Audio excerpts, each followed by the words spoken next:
Good evening all of you, कैसे हो सबके सब? बढ़िया। तुम नहीं बोलते हो कुछ, है शर्माते हो क्या?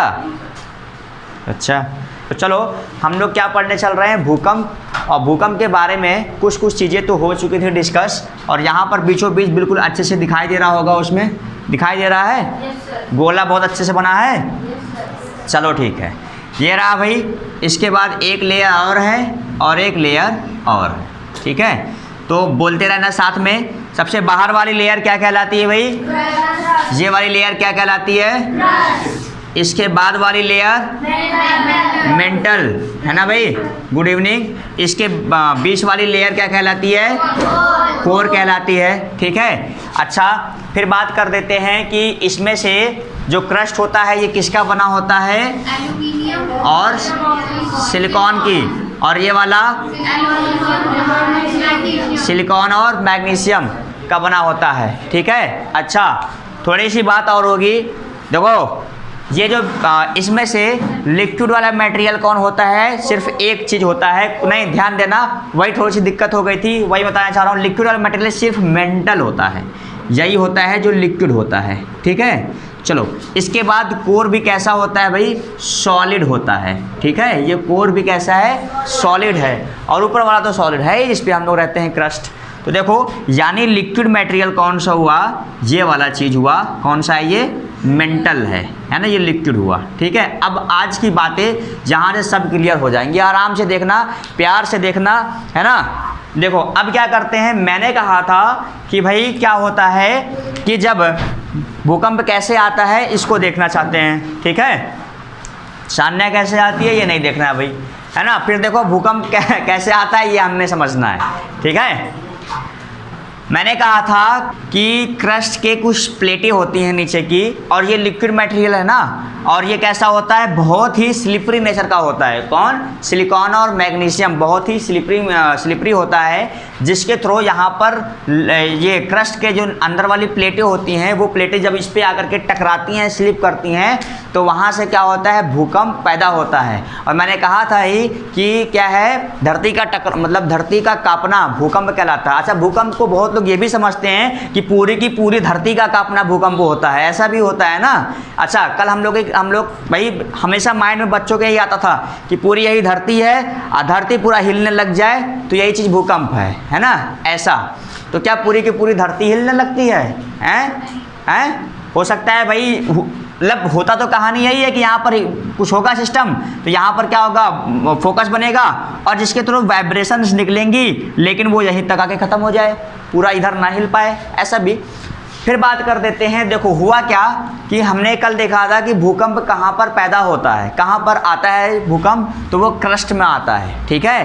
क्योंकि प्लेटें किसकी हैं? क्रस्ट की हैं। तो टकराएंगे तो क्रस्ट पे ही तो रस्ट होगा, मतलब डस्ट और धूल धक्कर सब यहीं तो उड़ेंगे। तो ये क्या हो गया, समझ लो, ये एक ऐसा पॉइंट है जहाँ पर प्लेटें टकराएँ, और ये क्या है भाई, इस पॉइंट को हमने नाम दे दिया क्या? फोकस नाम दे दिया, जहाँ पर टेक्टोनिक प्लेटें टकराएँ।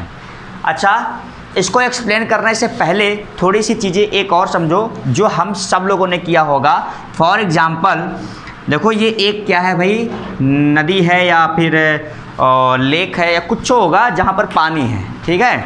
जो गांव में मछली पालते हैं उसको क्या कहते हैं? मतलब तालाब, है ना, तालाब भी समझ लो।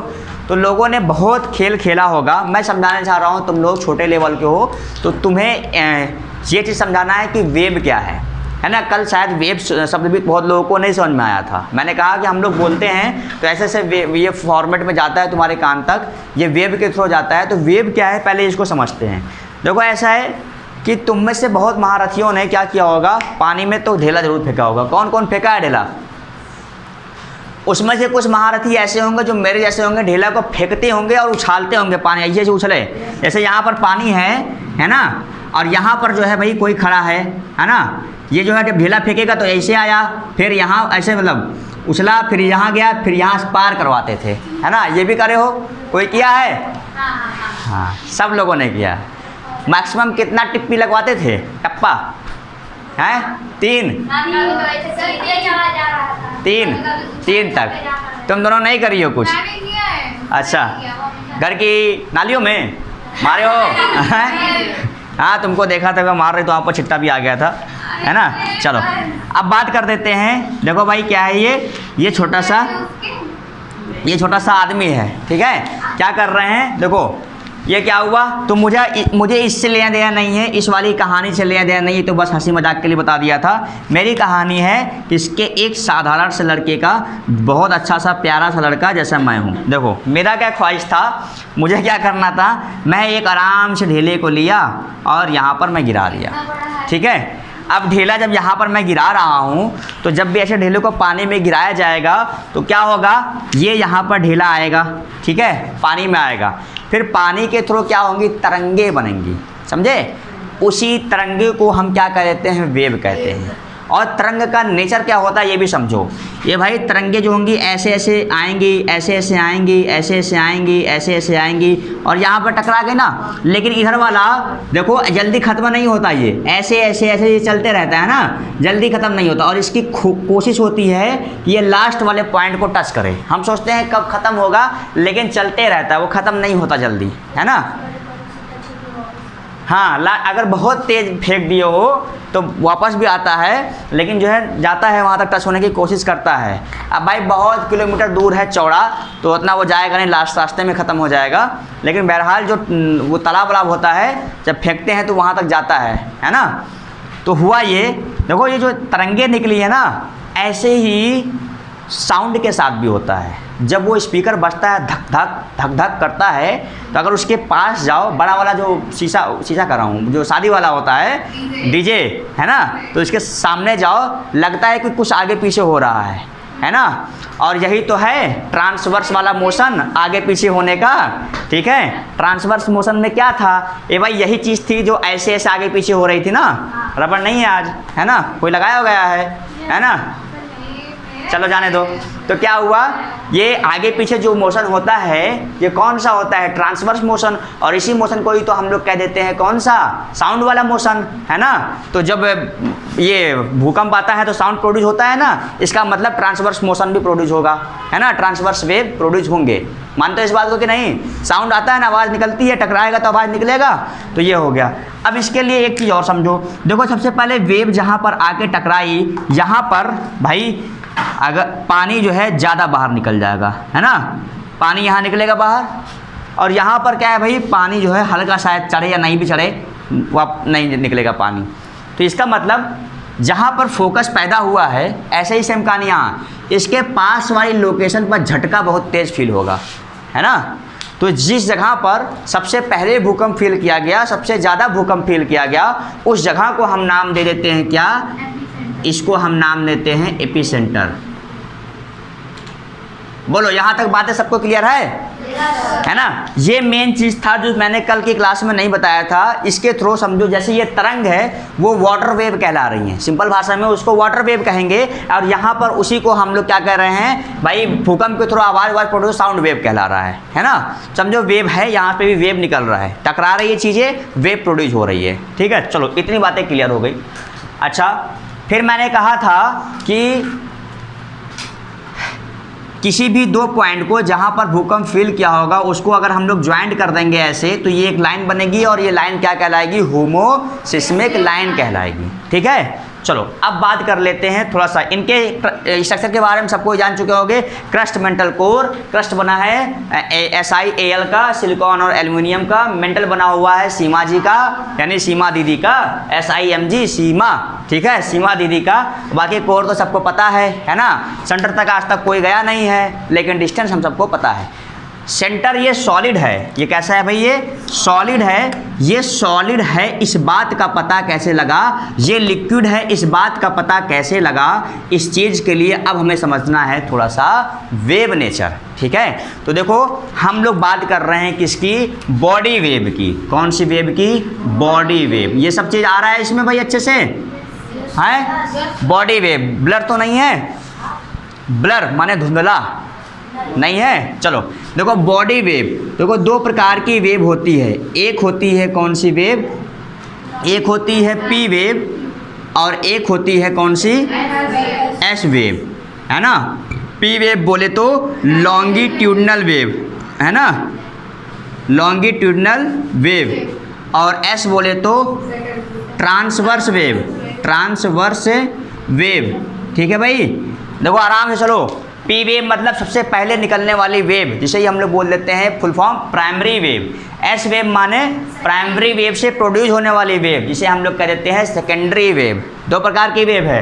लॉन्गिट्यूडनल वेव मतलब ये क्या होगा, ऐसे लंबे लंबे चलेगा लॉन्गिट्यूडनल वेव, है ना। रबड़ को खींचेंगे ऐसे तो लंबे लंबे चलेगा, है ना। यानी ये कैसे चलेगा, ऐसे ऐसे चलेगा, फिर ऐसे पीछे आएगा, फिर आगे जाएगा, फिर पीछे आएगा, फिर आगे। इस तरीके का नेचर किसका है, लॉन्गिट्यूडनल वेव का है। ये वाला वेव कैसे चलेगा, ये वाला वेव भाई ऐसे ऐसे चलेगा, ये वाला वेव इस तरीके से चलेगा। ठीक है, दोनों ही वेव है, इसका चलने का तरीका अलग है। ये भाई दो लोग का चलने का तरीका अलग होता है, लड़की का लड़के का चलने का तरीका काफ़ी अलग होता है। मानते हो बात हो कि नहीं, है ना। ठीक है, और कुछ तो लड़कियाँ और बहुत स्टाइल में चलती हैं, ये बात मानते हो, है ना। हैं क्या है, ये कौन वॉक होता है, लगता है तुम लड़की का कन्वर्जन हो चुके हो, तुमको ज़्यादा पता है चलन के बारे में, हैं। चलो ठीक है, कैट वॉक बता रहा है, बिल्ली वाली चाल। चलो तुम्हारा चलो ठीक है, चलो इधर देखो। लॉन्गिट्यूडनल वेव हो गया इस तरीके से, और ये ट्रांसवर्स वेव हो गया। और कहते हैं लॉन्गिट्यूडनल वेव ना बहुत तेज होता है, यानी बहुत फास्ट होता है, और इसका जो होता है स्लो होता है। इससे लगभग 2 टाइम्स ये तेज चलता है। कौन, प्राइमरी वेव। यानी इसके जो स्पीड है, यानी इसकी जो चलने की चाल है, उससे 2 गुना तेज चलता है प्राइमरी वेव।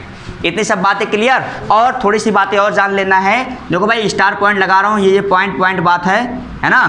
अब अगली बात आ रही है कि प्राइमरी वेव किस किस से पास हो जाती है। प्राइमरी वेव सॉलिड, लिक्विड और गैस तीनों से पास हो जाती है।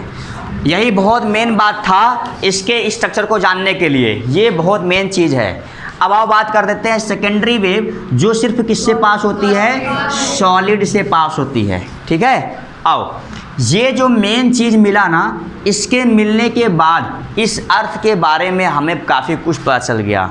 यही मेन चीज़ है जो हमें ये बताता है कि बीच वाला चीज़ सॉलिड है, इसके पहले वाला लिक्विड है। देखो कैसे, देखो साइंटिस्टों को पता चल गया जब भूकंप आया तो इन्होंने रिसर्च करना स्टार्ट किया, और उन्हें पता चला कि भाई भूकंप जब आता है 2 प्रकार की वेव ज़्यादातर प्रोड्यूस होती है। पहला वेव है प्राइमरी वेव, दूसरा वेव सेकेंडरी मतलब लॉन्गिट्यूडनल वेव, और ट्रांसवर्स वेव प्रोड्यूस होता है, ऐसा साइंटिस्टों को पता चला। तो इन्होंने क्या किया, अपनी तरफ से इस वेव को प्रोड्यूस करवाया धरती में, यहाँ पर प्रोड्यूस करवाया। तो हुआ क्या, जब ये वेव प्रोड्यूस हुई, अब की बार बाय नेचुरल नहीं, बाय साइंटिस्टों के द्वारा क्या हुआ, ये वेव को प्रोड्यूस कराया गया। तो देखो भाई ये वाली वेव यानी प्राइमरी वेव के लिए मैं रेड मार्कर यूज कर रहा हूँ, ठीक है, इसके ऊपर पूरा कर दे रहा हूँ। और सेकेंडरी वेव के लिए मैं ब्लैक मार्कर का इस्तेमाल कर रहा हूँ, ठीक है। अलग अलग मार्कर का इस्तेमाल करना बहुत बढ़िया होता है, ख़ास तौर से जब हम लोग ऐसा टॉपिक पढ़ते हैं, जिससे दिमाग में कन्फ्यूजन नहीं होता। समझो यहाँ से वेव निकल रही है, ठीक है। अब देखो वेव क्या हुई, इस तरीके से गई, है ना भाई। इस तरीके मैं सीधे सीधे बना रहा हूँ, उनका चलने का स्टाइल तुम लोग को पता है ना। इरिया प्रिया मिरिया सिरिया जो भी हो, ये लोग जाने रहो। तो देखो इस तरीके से इनका स्टाइल है चलने का। देखो ये भाई इस तरीके से वेव आया, यहाँ चला। देखो इस तरीके के वेव यो भाई ऐसे ऐसे ये चल रहे हैं, ठीक है। चलो ऐसे ऐसे चल रहे हैं, हाँ। देखो ये कौन सी वेव है, प्राइमरी वेव है ना, मानते हो बात को। ये प्राइमरी वेव है जो कि सॉलिड, लिक्विड, गैस तीनों से चलेगी। तो देखो अच्छा एक बात और सीखो, वो जो गिलास में डालते थे तो वो टेढ़ा दिखाई देता, वास्तव में टेढ़ा तो होता नहीं है, लेकिन हमें वो भी गिलास में जब हम लोग एक पानी से भरा हुआ ट्रांसपेरेंट मतलब शीशे वाली गिलास में जब पानी डालेंगे, पानी डालने के बाद जब उसमें हम लोग पेंसिल डालेंगे तो पेंसिल हल्का सा तिरछा दिखाई देता है, जबकि निकालने के बाद पेंसिल सीधा ही रहता है, टूटती नहीं जाने के बाद। वो कहानी क्या है, थोड़ा सा कहानी यहाँ पर भी आएगा इसके वेव्स नेचर को लेकर के। थोड़ी सी इस कहानी को देखो भाई। एक गिलास है, गिलास में जब हम लोग पेंसिल डालते हैं तो वो थोड़ा सा क्या होता है, जैसे मान लो इसका बीच से लाइन ये जा रहा है, इसके अंदर पानी है। अब इसके अंदर जब पेंसिल डालेंगे ऐसे, तो यहाँ से उसको जाना तो ऐसे सही था सीधे, लेकिन वो पेंसिल हल्का सा इस लाइन के थ्रू ऐसे मुड़ जाता है ना। ऐसा पाया जाता है कि वो लाइन के थ्रू थोड़ा सा इधर मुड़ जाता है, ठीक है। ये एक घटना है, ठीक। ऐसी घटना यहाँ पर इस वेव के पास भी होती है। कौन सी वेव, ये जो है प्राइमरी वेव। हुआ क्या कि जब ये प्राइमरी वेव एंट्री कर रही थी ना, किसमें, लिक्विड में, तो देखो भाई लिक्विड में एंट्री कर रही थी तो ये हल्का सा तिरछा हो गया, ठीक है। और इधर भी जब ये प्राइमरी वेव आई तो हल्की सी तिरछी हो गई, ठीक है। तिरछी होने के बाद जब फिर ये बीच वाला मटेरियल सॉलिड था तो ये इसमें घुसी, हल्की सी ऐसी हो गई, ये भी यहाँ आया हल्का सा ऐसा हो गया, फिर लिक्विड में आया तो फिर तिरछा, फिर तिरछा, फिर लिक्विड के बाद सॉलिड में आया, फिर तिरछा और फिर ऐसे निकला। देखो अब साइंटिस्टों ने दिमाग क्या दौड़ाया कि भाई ये है वेव, है ना, इसको जाना सीधे चाहिए था, लेकिन इतनी दूर प्राइमरी वेव डिफ्लेक्शन के साथ दिखाई दे रही है ना। रुके रहो कहाँ, सेकेंडरी वेव की थोड़ी सी बात कर लेते हैं। देखो भाई सेकेंडरी वेव क्या है, ये सिर्फ सॉलिड में से पास होता है ना, तो लो सेकेंडरी वेव क्या भाई, ऐसे आया यहाँ गया, ऐसे आया यहाँ गया, ऐसे आया यहाँ, हर जगह सेकेंडरी वेव जा रहा है। ये वाला मटेरियल कैसा है, लिक्विड है ना, तो यानी कि सेकेंडरी वेव यहाँ के बाद कहीं और नहीं दिखाई देगा, है ना। इधर देखो ध्यान से समझो बात को, सेकेंडरी जो वेव है ना, ये सेकेंडरी वेव लिक्विड में नहीं जा सकता है, इसलिए सेकेंडरी वेव यहाँ से इधर गया और यहाँ से इधर गया। इतना जोन यानी इतने एरिया में सेकेंडरी वेव नहीं दिखाई दी, यहाँ पर सीधे कहीं दिखाई नहीं दिया। इस तरीके से साइंटिस्टों ने कहा कि जो सेकेंडरी वेव होता है ये सिर्फ सॉलिड में चलता है, जिसकी वजह से हमें ये पता चल रहा है कि बीच में कोई चीज़ है, सॉलिड है और लिक्विड भी है, जिसकी वजह से ये क्या होगा, मतलब लिक्विड है सॉलिड है, जिसकी वजह से सेकेंडरी वेव इसे पार नहीं कर पाई, है ना। नहीं तो पार करके सीधे आना चाहिए था ना, सेकेंडरी वेव में ऐसा कहानी नहीं हुआ। सेकेंडरी वेव क्या हो गई, यहाँ से इधर कट ली, ये इधर कट ली, लेकिन नीचे आने के वापस भाई इसको जाने नहीं है इधर, क्योंकि ये लिक्विड में नहीं जाता है। तो जो चीज़ लिक्विड में नहीं जा पाएगा तो वो वहाँ सामने भी नहीं आएगा, नहीं तो जो चीज़ जाएगा इसे सीधे जाएगा ना आगे, यहाँ तो दिखाई देना चाहिए था। यहाँ पर प्राइमरी वेव नहीं, सेकेंडरी वेव नहीं दिखाई दिया, जिससे हमें ये सिद्ध हुआ कि भाई ऐसा है कि बीच का चीज़ जो है वो सॉलिड नहीं है ना, यानी ये वाला चीज़ देखो लिक्विड है, ठीक है। इधर देखो यानी ये वाली चीज़ें कैसी हैं, लिक्विड हैं, ठीक है। अच्छा ये बात समझ में आई, लेकिन लिक्विड की बात समझ में आ गई। अच्छा हम लोग ये भी कह सकते हैं कि प्राइमरी वेव सिर्फ सॉलिड में जाती, यानी लिक्विड है बीच में, फिर ये पता कैसे चला कि बीच में सॉलिड भी है। अब देखो कैसे पता चला ये चीज़, प्राइमरी वेव तीनों से पास होता है, सॉलिड लिक्विड गैस। तो पहले ये प्राइमरी वेव जो कि लाल वाली थी ये क्या हुई, ऐसे पास हुई, है ना। फिर देखो लिक्विड में एंट्री करी, लिक्विड में एंट्री करने के बाद फिर सॉलिड में गई, सॉलिड में जाने के बाद फिर ये इस तरीके से मुड़ गई यहाँ और इधर भी मुड़ गई। तो जब भी एक मीडियम से दूसरे मीडियम में कोई चीज़ एंट्री करती है, फॉर एग्जांपल ये वाला चीज़, ऊपर एयर था, एयर से पानी दूसरा मीडियम है, यानी जब भी, अब यहाँ पर एक नया टर्म आ रहा है डेंस। डेंस का मतलब समझो, या हटाओ इस बात को, तुम लोग कंफ्यूज हो जाओगे। समझो जब भी एक मीडियम कौन, एयर, और इस गिलास के अंदर का मीडियम कौन, वाटर, जब भी एक मीडियम से दूसरे मीडियम में कोई चीज़ अगर जाती है तो वो हमें हल्का सा तिरछा उरछा दिखाई देता है। सेम मीडियम में रहेगा तो कुछ चेंज नहीं दिखाई देगा। देखो ये एयर में है, यहाँ पर तो कुछ सीधा दिखाई दे रहा है, यहाँ पर भी सीधा दिखाई दे रहा है, पूरा एयर है ना ये। लेकिन अगर पानी में इसको डाल दूँ तो एयर इतना, मान लो एयर में छोड़ दूँ, इतना पानी में डाल दूँ तो इतना पार्ट तिरछा दिखाई देगा, है ना। तो इसी तरह के साइंटिस्टों ने कहा कि जो ये प्राइमरी वेव थी, ये प्राइमरी वेव सीधे इसी वजह से नहीं आई कि बीच में कोई सॉलिड चीज़ है, जिस सॉलिड चीज़ में आने के बाद ये तिरछा हो जा रहा है। बात समझ में आई? यानी यहाँ तक का इतना जो एरिया है, इस एरिया में प्राइमरी वेव आएगी लेकिन तिरछी आएगी। और ये जो यहाँ से लेके पूरा यहाँ तक का एरिया है, इस एरिया में कौन सा नहीं आया, इस एरिया में कौन सा सेकेंडरी वेव नहीं आ पाई। क्यों नहीं आ पाई? क्योंकि लिक्विड आ गया था बीच में। इस तरीके से साइंटिस्टों ने एक्सप्लेन किया कि भाई बीच में लिक्विड है, इसके बाद फिर और बीच में सॉलिड भी है। तो इसके बिहाफ पर, वेव के बिहाफ पर, और इस वेव के नेचर के बारे में साइंटिस्टों को पहले से पता था कि primary wave solid liquid gas तीनों में से पास हो जाती है। अच्छा जाहिर सी बात है, सोचो अगर ध्यान से कि भाई समझो ये कॉपी है और इस कॉपी में इमेजिन करो कि ऊपर की चीज़ें सॉलिड है, बीच की चीज़ लिक्विड है, उसके बाद की चीज़ें गैस है। अब मैं यहाँ से कोई चीज़ ऐसे मान लो टॉर्च जला रहा हूँ, कुछ जला रहा हूँ, तो हमारी टेंडेंसी क्या है, जब भी हम इधर से कोई चीज़ डालेंगे तो दूसरे साइड दिखाई देना चाहिए। अब मान लो मैं टॉर्च जला रहा हूँ और टॉर्च ऐसे जलाया, लेकिन टॉर्च यहाँ पर ऐसे चला गया, इधर से निकल रहा है, तो इसका मतलब कोई चीज़ है बीच में जिसमें से ये टॉर्च की रोशनी पास नहीं हो पा रही है। बात समझ में आ रही है? ऐसे ही कहानी इसके साथ भी हुआ कि जब यहाँ पर वेव आई ऐसे, तो ये कौन सी सेकेंडरी वेव का नेचर होता है, सिर्फ सॉलिड में से पास होना। इसी तरीके से मैं टॉर्च जलाया, टॉर्च का नेचर क्या, टॉर्च जो है लाइट है, वो लाइट क्या चाहती है, हमेशा सीधे जाना चाहती है, लेकिन बीच में अगर मैं शीशा रख दिया हूँ नीचे अंदर में, तो क्या वो पास हो पाएगा? नहीं पास हो, क्योंकि टॉर्च लाइट जो है शीशे को पार नहीं कर पाएगा। कौन शीशा? मिरर वाला शीशा, उससे पार नहीं हो पाएगा। तो मैं जला रहा हूँ ऐसे, अब वो जा रहा है ऊपर, है ना, तो चेंज होगा ना, हम जो चाहते हैं वैसा हमको नहीं दिखाई देगा। तो कुछ घटना है, कुछ रीजन है, उसके पीछे का रीजन शीशा है। जहाँ पर ये काली वाली लाइनें, मतलब प्राइमरी सेकेंडरी वेव सीधे नहीं जा पा रही है, इसका मतलब है कि बीच में कुछ रीजन है। यहाँ का रीजन कौन है? ये लिक्विड वाला मटेरियल, क्योंकि सेकेंडरी वेव लिक्विड में से पास नहीं हो पाता है, सिर्फ सॉलिड में से पास होता है। बोलो क्लियर है ये बात? समझ में आया ये बात? सेकेंडरी वेव लिक्विड में से पास क्यों नहीं हो पाया?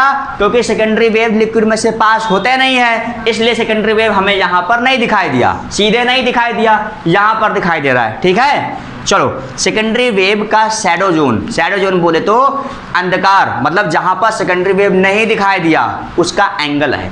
ये कहते हैं कि 105 पॉजिटिव से 105 निगेटिव डिग्री तक, ये क्वेश्चन पूछता है एग्जाम में कि सेकेंडरी वेव का शैडो जोन कहाँ है, तो 105 पॉजिटिव से 105 निगेटिव तक कहीं सेकेंडरी वेव नहीं दिखाई देता है। दिख रहा है क्या? कहीं नहीं दिख रहा है ना? तो ये जो है पूरा का पूरा दो तरीका था जिससे हमें ये समझ में आया कि भाई अर्थ के अंदर में लिक्विड भी है और अर्थ के अंदर में सॉलिड भी है, जबकि वास्तव में कोई अर्थ के अंदर गया ही नहीं है। बात समझ में आई? किस तरीके से साइंटिस्टों ने बताया, ये उनकी एक ऑब्जर्वेशन है, मतलब उन्होंने ऐसा फील किया है, उन्होंने ऐसा निष्कर्ष निकाला है, वो वहाँ तक गए नहीं हैं, है ना। जैसे कि तुम किसी को, मैं मान लो इसको भेज दिया, है ना, तुम्हारे पापा के पास भेज दिया, मैं कहा जाओ उनकी बाइक मांग के ले आओ, ये गया बाइक मांगने, बाइक मांगने के पास इसके पापा ने कहा ऐसा है लौट जाओ, देंगे नहीं चाबी, भाग जाओ यहाँ से। तो ये आके मुझको बताया, तो मैं वहाँ गया नहीं, लेकिन जब ये मुझको बातें बताएगा तो मैं समझ जाऊँगा इसके पापा का बिहेवियर कैसा है, यानी किस प्रकार के हैं। अगर अच्छे होंगे, है ना, कहेंगे अरे बेटा सर भेजे हैं, ठीक है लो चाबी ले जाओ और जब तक आना होगा घूम घाम के आना। अगर ऐसे नहीं हो कहेंगे तो कहेंगे चाबी ले जाओ, है ना। नहीं तो अगर बढ़िया इंसान होगा तो दे देगा, अगर इंसान बढ़िया नहीं हो तो क्या धड़काने लग जाएगा गाड़ी के बदले, है ना। अगले दिन मैं ले आकर BMW खड़ा कर दूंगा सामने, ठीक, तो गुस्सा लग जाएगा भाई, गुस्से में हो जाता है काम, खड़ा कर देंगे।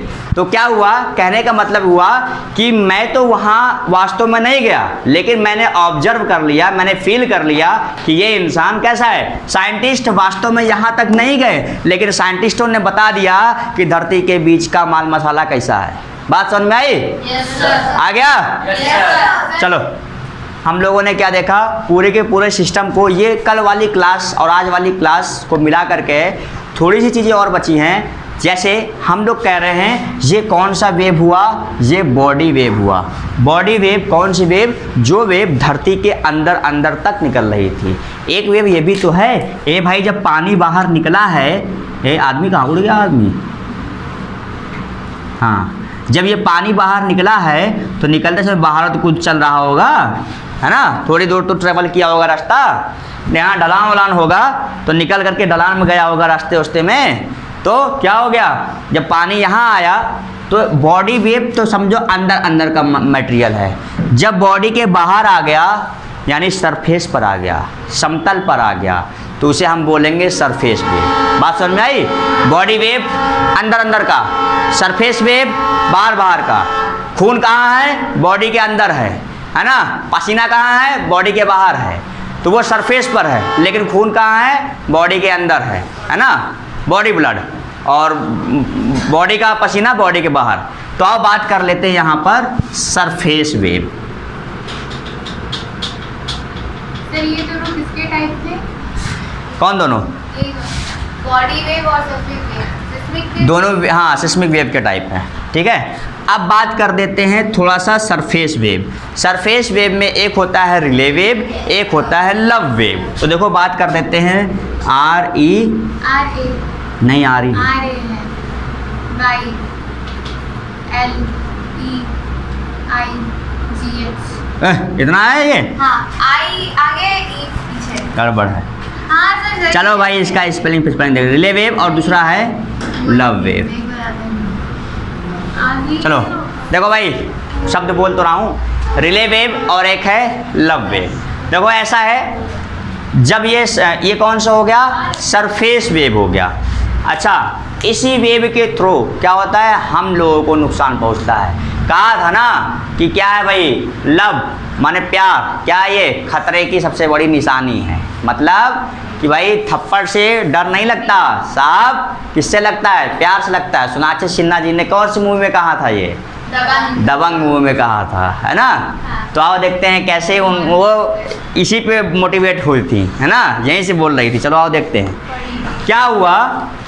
रिले वेव में क्या होता है, देखो जैसे ये धरती का स्ट्रक्चर है, मैं भाई वो रखा हूँ इसका फ़ोन में फिगर, पढ़ाने के बाद तुम लोगों को फ़ोन में इसका ओरिजिनल स्ट्रक्चर दिखाऊंगा, ठीक है। देखो ये है, मान लो धरती है ऊपर, ये धरती का सरफेस है ऊपर में, ठीक है। ये पूरा धरती का ऐसे मान लो ये सरफेस है। अब क्या हुआ, रिले वेव में क्या होता है, धरती के अंदर ही ऐसे ऐसे ऐठन होता है। कैसे, देखो धरती क्या होगी, ऐसे ऐसे अंदर में चलेगी, जैसे ट्रेन का चक्का चलता है ना, ऐसे ये वेव चलेगा। देखो इस तरीके से ये वेव जो है धरती के अंदर अंदर में ऐसे चलेगा, जिससे ऊपर की धरती जो होगा उसमें उसको मतलब ऊपर नीचे सिस्टम ऐसा होगा, मतलब धरती उठेगी डाउन होगी, है ना। तो ये क्या हो गया, ये होगा रिले वेव। और जो लव वेव है इसमें क्या हो रहा है, देखो भाई लव वेव में क्या है, जैसे मान लो ये पूरा धरती है, धरती पे क्या हुआ, लव वेव इसी तरीके से चल रहा है। यानी क्या है, लव वेव में सरफेस यही है, सरफेस के ऐसे ऐसे सरफेस साफ चलता है, इस तरीके से ये सरफेस पर वेव चलती है। इसी वेव के थ्रू हमारी बिल्डिंग ब्लॉक सब यही तहस नहस कर देता है ज़्यादातर, ठीक है। वैसे तो है दोनों जिम्मेदार, ये तो धरती के ऊपर नीचे हो रहा है, और ये वाला क्या है, धरती पे जो ऊपर में चीज़ें आ रही हैं ऐसे ऐसे, समझो सामने मुंह खुला है, यहाँ बिल्डिंग खड़ी है ना, ऐसे आएगा खा लेगा, फिर आगे चलेगा खा लेगा, समझे। तो ये है लव वेव, सबसे खतरनाक वेव, बताया था ना कि भाई खतरा है ना। तो ये हो गया, और यहाँ ये सर्कुलर मोशन में है भाई, ये वाला ऐसे ऐसे ऐसे जो है चलेगा। तो भूकंप जब आता है तो देखो सरफेस वेव, मतलब अब जब ये यहाँ पे पहुँचा तो इधर ऐसे चलेगा ना ये ऊपर में सरफेस वेव, यानी सरफेस वेव के थ्रू हमारी बिल्डिंग ब्लॉक्स को डैमेज होता है। बात समझ में आई। तो देखो पूरी की पूरी टॉपिक हो गई ख़त्म, टॉपिक हो गया ख़त्म। अब क्या कर देते हैं, यहाँ पर एक बार वो चीज़ों को रिकॉल कर देते हैं, कितनी चीज़ें हमें याद हैं। एक बार तुम लोग बोलना, जिस पॉइंट पर भूकंप पैदा हुआ उस पॉइंट को क्या कहते हैं, जहां पर भूकंप सबसे पहले फील किया गया उस पॉइंट को क्या कहते हैं, एपिसेंटर कहते हैं। और जिस दो पॉइंट पर भूकंप पैदा हुआ मतलब फील किया गया, उन दो पॉइंट को अगर एक सीधी लाइन से ज्वाइन कर दिया जाए तो वो लाइन क्या कहलाती है, होमोसिस्मिक लाइन कहलाती है। और कह रहे हैं भूकंप जब आता है तो बॉडी वेव पैदा होती है, यानी वेव पैदा होती है। भाई कंकड़ इसमें डाले तो वेव तरंग पैदा हुआ, ऐसे ही तरंग जब साउंड टेक्टोनिक प्लेटें टकराती हैं तो टकराती क्यों हैं, क्योंकि लिक्विड मटेरियल जो है बहुत ही स्लिपरी होता है। जहाँ पर टेक्टोनिक प्लेट होते हैं, ये टेक्टोनिक प्लेट आपस में टकराती हैं, और टकराने के बाद क्या होता है, भूकंप कहाँ पर पैदा होता है, भूकंप कहाँ बनता है, क्रस्ट में बनता है ना, और कहीं नहीं बनता है, भूकंप क्रस्ट में बनता है। अच्छा फिर क्या कह रहे हैं, क्रस्ट में बनता है। फिर ये कह रहे हैं कि हाँ वेव जो हुआ, सिस्मिक वेव यानी वेव प्रोड्यूस हुआ, टेक्टोनिक प्लेट के टकराने से वेव प्रोड्यूस हुआ। और वेव की वजह से क्या हुआ, दो प्रकार की वेव निकल के आई, एक तो बॉडी वेव और दूसरा सरफेस वेव। बॉडी वेव में दो चीज़ें, कौन सी, प्राइमरी वेव और सेकेंडरी वेव। प्राइमरी वेव बोले तो लॉन्गिट्यूडनल वेव, मतलब लंबी लंबी चलने वाली वेव, और दूसरा कह रहे हैं ट्रांसवर्स वेव, जो कैसा है, ऐसा ऐसा चलता है, और लॉन्गिट्यूडनल वेव ऐसा ऐसा चलता है ना। ये हो गया, यानी रबड़ को खींचो उचो तो वो लॉन्गिट्यूडनल वेव, और रबड़ को ऐसे ऐसे कर दो तो वो ऐसे ऐसे चलेगा, तो वो क्या हो जाएगा, ट्रांसवर्स वेव, है ना। तो दो प्रकार की वेव भाई, जो लॉन्गिट्यूडनल यानी प्राइमरी वेव जो होती है उसका स्पीड ट्रांसवर्स वेव से ज़्यादा होता है। कितना ज़्यादा होता है? 2 टाइम्स ज़्यादा होता है। अगर ये 50 की स्पीड से तो वो 100 की स्पीड से चलेगा, समझे। अब बात कर लेते हैं कि ये जो ट्रांसवर्स वेव है ये लॉन्गिट्यूडनल वेव से ही पैदा होता है। और ये क्या होता है?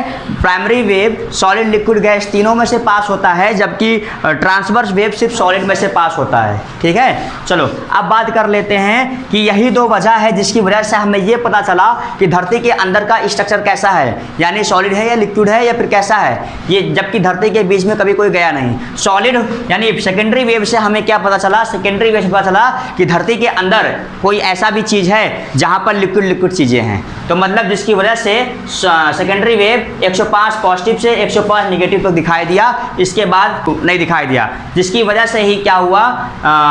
एस वेव का शैडो जोन बना। कहां से कहां तक? 105 पॉजिटिव से 105 नेगेटिव तक एस वेव का शैडो जोन। शैडो माने परछाई वाला जोन, जहां पे एस वेव नहीं दिखाई दिया। फिर कह रहे हैं प्राइमरी वेव का क्या हो गया? Primary wave solid liquid gas तीनों से पास होती है और जब एक मीडियम से दूसरे मीडियम में जाती है तो हल्का सा तिरछा हो जाता है ना। तो पहले लिक्विड में आई, तिरछी हो गई, डिफ्लेक्ट हो गई, फिर लिक्विड से सॉलिड में आई, डिफ्लेक्ट हो गई, फिर सॉलिड से लिक्विड, फिर लिक्विड से तरह डिफ्लेक्शन होते होते इतनी रेंज में ही दिखाई देगा प्राइमरी वेव, यानी यहाँ पे वेव आएगी लेकिन रिफ्लेक्शन होके आएगी। ठीक है, बात समझ में आई? अच्छा, फिर कह देते हैं सरफेस वेव क्या होता है? ऐसी वेव जिसके थ्रू हमें नुकसान पहुंचता है, यानी इन दोनों के थ्रू हमें उतना नुकसान नहीं पहुंचता जितना नुकसान इनसे पहुंचता है। क्यों? क्योंकि ये सरफेस पर चलता है। समझो, जरा फील करो कि बहुत बड़ी भूतनी है जो धरती के नीचे है ना, तो थोड़ा कम डर लगेगा। लेकिन वही भूतनी अगर धरती के सामने आ जाए तो कैसा डर लगेगा, है ना। बड़ी बड़ी दांतें हैं, है ना, एक आंख है, एक आंख यहाँ पीछ बगल में लगा हुआ है, एक आंख इधर लगा हुआ है, कितनी भयानक होगी। तो सामने कोई चीज मतलब सरफेस पर आ गया तब तो खतरा, अभी तक नीचे है तो खतरा नहीं है। शेर 10 किलोमीटर दूर है, ठीक है, अभी रहाइश है, शेर 10 मीटर दूर है, हे भाई भागो, है ना। तो ऐसे कहानी है।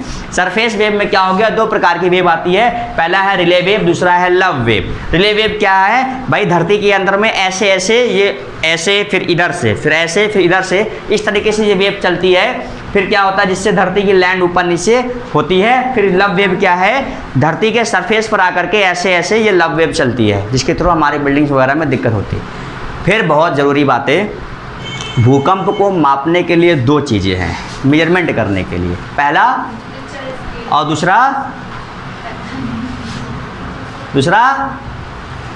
दूसरा तुम लोग पता करके आना, मैं उसके बारे में बता दूंगा। देखो, रिचर स्केल है जहाँ जो कितने तक बना है? 10 तक बना है, 1 से लेके 10 तक बना हुआ है। दूसरे वेव का नाम, भाई वीडियो में भी दूसरे वेव का नाम जिस किसी को भी पता होगा तो कमेंट में करके बता देना, और तुम लोग मुझे कर बता देना, चाहे तो कमेंट में तुम लोग बता सकते हो, कोई दिक्कत नहीं है। तो क्या हुआ? तो देखो, 2 प्रकार का इंस्ट्रूमेंट है जिससे हम लोग क्या करते हैं। तुम्हारी वही क्लास 8th की इंग्लिश वाली जो चैप्टर था द अर्थक्वेक, उसमें वो बात बताई गई थी, ठीक है। नहीं, एक और भी बताई गई है, 2 स्कूल, नहीं एक और भी चीज़ है, सुनो। तो क्या कह रहे हैं, सुनो, रिचर स्केल है, उस रिचर स्केल से क्या करते हैं? भूकंप को मापते हैं, जिसमें 1 से लेकर 10 तक की रीडिंग अभी तक बनी हुई है, ठीक है, 1 से लेकर के 10 तक। लेकिन वो क्या है, वो हम रिचर स्केल पर क्या है, उसके मेजरमेंट को दिखाते हैं, यानी वेव को पढ़ते हैं, स्टडी करते हैं उसके बारे में कि कितना स्पीड है, कितना क्या, उसके बिहाफ पर रिचर स्केल काम करता है। उसमें क्या होगा? 1 से लेके 10 तक की यूनिट बताई गई है। कह देंगे 1 यूनिट का जो है भूकंप था तो मतलब ठीक था। अगर 1 से हम लोग जैसे ही 2 पर आ गए तो समझो क्या हो जाएगा, उसका 20 गुना ज़्यादा हो गया। 1 से लेकर 2 जैसे ही जंप किए 20 टाइम ज़्यादा हो गया उसकी, यानी 1 से लेकर 2 के बीच में समझो बहुत तेज, बहुत ज़्यादा डिफरेंस है ना। ये इतना डिफरेंस हो जाता है। ये तो बात रही रिचर स्केल की। फिर हम लोग मुस्कुराओ मत, फिर बात हो गई किसकी? सो रहे हो जी? अभी भी तुमसे पूछता हूँ क्वेश्चन, देखो। फिर बात हो गई रिचर स्केल की। एक स्केल और है जिसका नाम तुम लोग बताओगे। वो स्केल क्या कर देता है? उसको वेव फेप से मतलब नहीं है, वो ये देखता है कितने लोग मरे, कितना सामान डैमेज हुआ, इसके बिहाफ पर वो अपनी रीडिंग्स को बताता है, जो कि 1 से लेकर 12 तक होता है। तुम्हारे बुक में था वो चीज़, 1 से लेकर के 12 तक होता है वो वाला स्केल। उसका नाम क्या है तुम लोग बताना। एक तो मैंने बताया रिचर, एक दूसरा जो है वो तुम लोग बताओगे जिसकी रीडिंग 1 से लेकर 12, रिचर वाले की 1 से लेकर के 10, एक से दूसरे पे गए तो 20 गुना ज़्यादा हो गया उसकी पावर, ठीक है। और रिचर स्केल किसके बिहाफ पर है? वेव को बिहाफ पर है। लेकिन जो दूसरा वाला स्केल है वो किसके बिहाफ पर है? वो देखता है कितने ज़्यादा लोगों की मृत्यु हो गई, कितने ज़्यादा सामान वगैरह बिल्डिंग उल्डिंग डैमेज हुआ, उसके बिहाफ पर उस वो भूकंप को मेजरमेंट करता है। अच्छा, अगर 1 आया तो अच्छा इतना नुकसान हो चुका होगा, 2 आया तो इतना पैसा से नुकसान, कुछ भी ऐसा चीज़ें वो उसके बिहाफ पर करता है। इतने लोग मर गए होंगे, उसका भी कुछ क्राइटेरिया है, तो वो उसमें 1 से लेकर 12 तक बना हुआ है। तो ये रहे पूरा का पूरा भूकंप का टॉपिक खत्म हो गया। कैसी लगी क्लास आज की, जल्दी बता दो। हाँ, बढ़िया लगा? हाँ, जाओ खड़े हो कृष्णा, खड़े हो जाओ। तुम कुछ बोलते नहीं हो, हाँ? बताओ भाई, रिचर स्केल क्या है? सर जो वो भूकंप आता है सर 1 से लेकर 10 तक उसकी भूकंप की तीव्रता को मतलब टेंडेंसी को ये मेजरमेंट करके हमको बताता है कि भूकंप कितना तेज था, है ना। बैठ जाओ। अच्छा, भूकंप जब आता है तो हम लोगों ने इतनी सारी बातें कर ली, पुलिस से बचाव के बारे में बात कर ली, क्योंकि किताबों में हर जगह लिखा रहता है सेफ्टी प्रिकॉशंस क्या करें। भूकंप जब आए अपना घर छोड़कर दूसरे घर में घुस जाए, है ना, जिसका घर मजबूती से बना हो, ऐसा नहीं। जब भूकंप आता है तो कहते हैं कि ऐसा कोना होना है तो इस कोने के नीचे खड़ा हो जाए, है ना। और या फिर जो पुल वगैरह बनता है, पुल वगैरह उसके नीचे भी जाकर खड़े हो जाए, क्योंकि पुल वगैरह बहुत बहुत बढ़िया ठोस बनाते हैं उसको, है ना।